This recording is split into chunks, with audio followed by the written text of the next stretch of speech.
तीन दामाद की सास पार्ट 1। कावेरी जी के पति का देहांत हुए काफी वक्त हो गया था। कावेरी जी की 3 बेटियां थीं, ईशा, मोहिनी और सुहाना। तीनों ही काफी होशियार और नौकरी करने वाली थी, लेकिन उन तीनों से कावेरी जी इतना प्यार करती थी कि उनकी शादी की उम्र होने पर भी उन्हें पराये घर भेजने का उनका मन ही नहीं हुआ। अरे तुम तीनों मेरे कलेजे का टुकड़ा हो। जब भी तुम्हारी शादी के बारे में सोचती हूँ ना, बड़ा डर लगता है। सही कहती हो मम्मी, हम भी आपसे बहुत प्यार करते हैं। हाँ, मम्मी पापा के जाने के बाद अब बिल्कुल अकेली हो गई हैं। और मम्मी, अगर हम तीनों शादी करके चले गए तो आपका ख्याल कौन रखेगा? लेकिन अपनी खुशी की वजह से मैं तुम तीनों को बिना शादी के भी तो नहीं देख सकती ना बेटा। समाज के हिसाब से देखे तो यह भी गलत होगा और मैं ऐसा कुछ नहीं चाहती। लेकिन तुम तीनों से दूर होने के बारे में सोचती हूँ तो अजीब सा लगता है। लेकिन मम्मी, हम आपको इस तरह अकेला छोड़कर नहीं जा सकते। एक काम करते हैं मम्मी, शादी के बाद ना आप मेरे साथ मेरे ससुराल में चलना और मेरे साथ ही रहना। अच्छा, और तेरी सास मुझे रहने देगी तेरे ससुराल में? अरे बेटा, वहाँ ऐसा नहीं होता। बेटी की माँ कभी अपनी बेटी के ससुराल जाकर नहीं रह सकती। एक काम करते हैं माँ, आप ईशा और सुहानी की शादी कर दीजिए और मैं हमेशा आपका बेटा बनकर आपके साथ ही रहूंगी। मुझे नहीं करनी शादी। अरे मेरी बेटियां मुझसे कितना प्यार करती है, मेरी वजह से अपनी पूरी जिंदगी दांव पर लगाने को तैयार है। लेकिन मैंने ना इससे भी एक अच्छा उपाय सोचा है। क्या मम्मी? अगर आपके पास कोई सोल्यूशन है तो फिर क्यों परेशान हो आप? बताइए, क्या करना चाहती हैं आप? मैंने सोचा है कि अखबार में इश्तिहार देकर तुम तीनों के लिए 3 घर जमाई दामाद ढूंढ लूंगी। वैसे भी नौकरी तो तुम तीनों अच्छे से कर लेती हो, कमा भी अच्छा खासा लेती हो।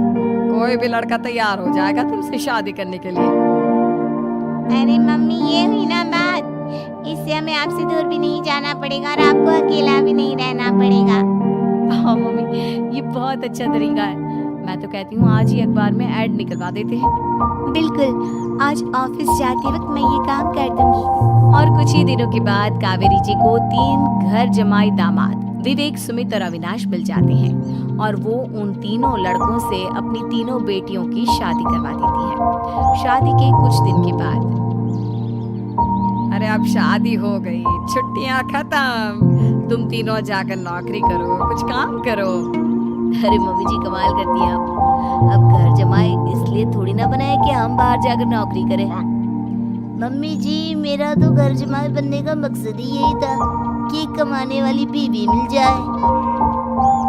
बाहर जाकर काम करने से तो मेरा दिल घबराता है। घर का कोई काम है तो बता दीजिए मुझे। अगर ऐसी बात है तो शाम का खाना बनाओ। मेरी बेटियां नौकरी से थकी हारी आती है, अब नौकरी नहीं कर सकते तो कोई बात नहीं, घर का काम करो तुम लोग। मैं तो घर का काम करने में बहुत खुश हूँ। बस ये बाहर धूप में निकलना, रास्ते में जाना, नौकरी करना, ये सब मुझसे नहीं होता। बिल्कुल ठीक कह रहा है सुमित। अरे गर्मी में, बारिश में, सर्दी में घर से निकलकर जाना और उधर बॉस की चिक चिक सुनना, इससे बढ़िया तो ये है कि मैं घर में झाड़ू पोछा कर लूं। ठीक है, फिर तुम झाड़ू पोछा करना, अविनाश शाम का खाना बनाएगा और विवेक तुम सुबह का नाश्ता और खाना बनाओगे। मेरे तीनों दामाद घर संभालेंगे और बेटियां नौकरी करेंगी। अगले दिन सुबह, मम्मी मुझे ऑफिस के लिए देर हो रही है, नाश्ता चाहिए। अरे उस विवेक से कहा तो था कि सुबह का नाश्ता उसे उठकर बनाना है। अभी जाकर देखती हूँ क्या कर रहा है विवेक। अभी तक सोया हुआ है क्या? सुबह के 10 बज गए हैं। क्या हमेशा हिटलर की तरह हाथ में डंडा लेकर खड़ी रहती हैं? मैंने कहा सीधे उठकर खड़े हो जाओ और जाकर नाश्ता बनाओ। लेकिन मम्मी जी, बिस्तर में से निकलते ही कोई नाश्ता कैसे बनाएगा? 2 मिनट, वॉशरूम जाकर आता हूँ। बिल्कुल नहीं, सीधे रसोई में पहुंचो, मेरी बेटी को ऑफिस जाने में देर हो रही है। कुछ देर के बाद, हे भगवान, दोपहर के 12 बजे हैं लेकिन घर इतना गंदा पड़ा है।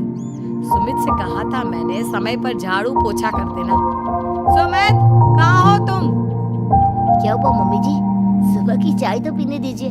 आप भी याद करती हैं, चिल्लाती ही रहती है। ये सुबह की चाय है या दोपहर की चाय? अगर तुम 12 बजे उठकर सुबह की चाय पियोगे तो क्या शाम का खाना रात के 3 बजे खाओगे? मम्मी जी चिल्लाइए मत, बताइए बात क्या है? अरे 12 बज चुके हैं, अभी तक झाड़ू पोछा नहीं हुआ। घर में देखो कितनी गंदगी है। अच्छा, तो आप इसलिए परेशान हैं। वो क्या है ना मम्मी जी, आज मेरे हाथ में दर्द हो रहा है। रात को उल्टी करवट से सो गया था, हाथ हिलाया भी नहीं जा रहा। कौन से हाथ में दर्द है दामाद जी?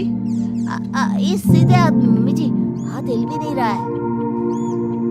विवेक, सुन लिया तुमने? सुमित के हाथ में इतना दर्द है कि बेचारे का हाथ भी नहीं हिल रहा। आज तो ये खाना भी नहीं खा पाएगा, तो एक जन का खाना कम ही बनाना। ठीक है मम्मी जी। अरे नहीं मम्मी जी, मेरे कहने का मतलब वो नहीं था।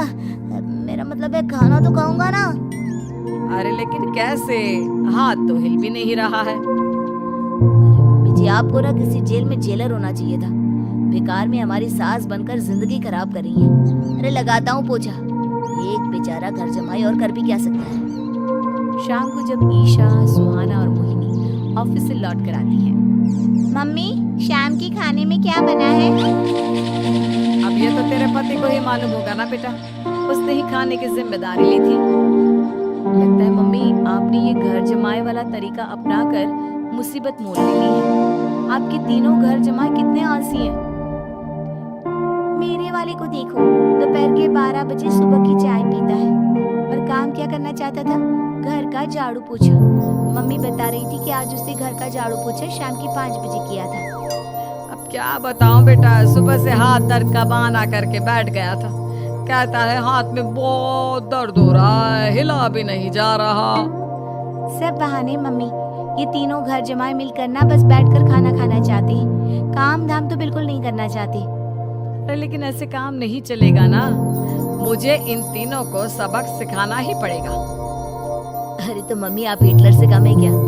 आपने जब हम तीनों को सबक सिखा सिखा कर इतना लायक बना दिया, तो इन तीनों नालायक दामाद को भी आप कुछ न कुछ तो बना ही देंगी। हाँ मम्मी, बस अपने अंदर के हिटलर को बाहर लाइए और अपनी तीनों दामादों को अच्छी तरह से सबक सिखाइए। रही बात आपकी बेटियों की, तो हम तीनों तो हमेशा से आपके साथ हैं। अरे लेकिन बेटा, इस काम के लिए तुम तीनों को मेहनत करनी पड़ेगी। कैसी मेहनत मम्मी? ऑफिस में तो वैसे ही बहुत मेहनत करते हैं हम तीनों। अरे प्रेग्नेंट हो जाओ, प्रेगनेंसी का बहाना बनाकर कह दो कि तुम तीनों ने नौकरी छोड़ दी है 2 साल के लिए, और जब घर में खाने के पैसे नहीं होंगे तो अपने आप काम पर जाएंगे ये तीनों। वाह मम्मी, क्या आइडिया दिया है।